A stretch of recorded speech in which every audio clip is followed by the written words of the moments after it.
நம்ம சப்ஸ்கிரைபர் ஒருத்தவங்க நம்மளோட வீடியோ பார்த்துட்டு கமெண்டில் வந்து இது போல் வந்து அள்ளி நம்மளுக்கு கிடைக்குமா தம்பி அப்படின்னு சொல்லி கேட்டிருந்தாங்க. அதுவும் ரொம்ப நாளாக கேட்டிருந்தாங்க. நானும் வந்து கொஞ்சம் வேலையாக இருக்கிறதுனால என்னால் கொடுக்க முடியல. சரி, அவங்களுக்கு இப்போ எப்படியாச்சும் நம்ம இந்த மழை டைமில் வந்து கொடுத்தே ஆகணும்னு சொல்லிட்டு அள்ளி வந்து கலர் கலராக இருக்கிறத பார்த்து வேரோட பிடுங்கி அதில் இருக்கிற வேரெல்லாம் நல்லா தரித்து வந்து நம்ம பேக் பண்ணி அனுப்பலாம்னு சொல்லிட்டு ஒரு ஐடியாவில் வந்து நான் வந்து பிடுங்க ஆரம்பிச்சிட்டேன். அள்ளியிலே 2-3 வெரைட்டிலாம் இருக்குது. நீலம், rose colour and white colour நிறையா இருக்குது. அதுக்கு அப்புறம் வந்து பார்த்திங்கன்னா ரொம்ப நாளாக அள்ளி செடியாக இருந்ததுன்னா அதில் வந்து லீஃப்லேயே வந்து பூ பூக்கிற மாதிரி ஒரு இலை வரும். அதுலேயே வந்து நான் வந்து ஒரு பேக்கிங் போட்டுட்டேன். நம்மக்கிட்ட ஆசைப்பட்டு கேட்குறவங்களுக்கு நம்மளால் முடிஞ்ச உதவியை நம்ம செய்யலான்னு சொல்லிட்டு அப்பாவும் நானும் வந்து இந்த எஃபோர்ட் எடுத்தோம். கொஞ்சமாக சரி ரொம்ப வெயிட்டாக போட நம்ம வந்து காஸ்ட்லி ஆகும்னு சொல்லிட்டு கொஞ்சமாக ஒரு 5-6 பீஸ் மட்டும்தான் போட்டிருந்தோம். பேக் பண்ணி அவங்களுக்கு அமுச்சு விட்டோம் ப்ரொஃபஷனல் கொரியர் மூலிமா. சார்ஜஸ் பார்த்திங்கன்னா 150 ரூபா மட்டும்தான் ஆச்சு. ஏன்னா வந்து அவங்கக்கிட்ட நான் எதுவும் சார்ஜஸ் வாங்கவே இல்லை.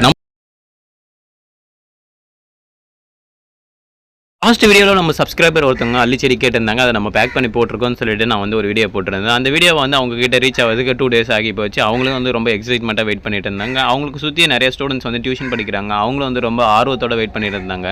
உங்களுக்கு எப்படியாச்சும் வந்துடும் அப்படின்னு சொல்லிட்டு அதோட ஸ்லிப்லாம் வந்து நான் ஃபோட்டோ அனுப்பிச்சு வச்சிருந்தேன். ரொம்ப எனக்கும் கொஞ்சம் பயமாக இருந்தது. ஏன்னா வந்து பாக்ஸில் வந்து நசிக்கிட்டாங்கன்னா இது வீணாகி போய்டும், எனக்கு குமரி போடும், ஹீட்டுனால இது வந்து அப்படியே வீணாகி போய்டும்னு சொல்லிட்டு அப்படி பாதுகாப்பாக அனுப்பிச்சணும். அதே போல் தான் போய் சேஃபாக சேர்ந்துருக்கு. நான் வந்து ஒரு வேஸ்ட்டை நினச்சி அதில் வந்து எல்லாத்தையும் சுற்றி ஒரு கவர் போட்டு ஒரு பாக்ஸை எடுத்து அது மேலே டேப் அடித்து எல்லாம் சேஃபாக தான் அனுப்பிச்சு வச்சிருந்தேன். அவங்களுக்கு வந்து ரொம்ப ஹாப்பி. ஏன்னா நான் அடிக்கடி போடுற லில்லி வீடியோலாம் பார்த்துட்டு வந்து இந்த லில்லியை வந்து என் கையில் தொட்டு பார்க்கணும் ரொம்ப நாள் ஆசைப்பட்டிருந்தேன் தம்பி அப்படின்னு சொல்லியிருந்தாங்க. இப்போ வந்து அவங்க கையில் பார்க்கறது எனக்கு ரொம்ப ஹாப்பியாக போச்சு. அவங்களுக்கு ரொம்ப எக்ஸைட்மெண்ட்டு. ஏன்னா வந்து அவங்க ஜாடியில் வந்து எல்லா ஜாடியிலையுமே வந்து அல்லிப்பூ வச்சு பார்க்கணும், அவங்க வீட்டு எதிர்க்க ஒரு சின்ன கார்டன் ரெடி பண்ணணும்னு சொல்லிட்டு ரொம்ப நாள் ஆசைப்பட இருக்குது. அந்த ஆசைக்கு ஏற்ற மாதிரி இன்றைக்கி வந்து நம்மளால் அவங்களுக்கு வந்து அந்த ஆசை நிறைவேறிடுச்சு. எல்லா அள்ளி வந்து நல்லா பூத்து இருந்தது.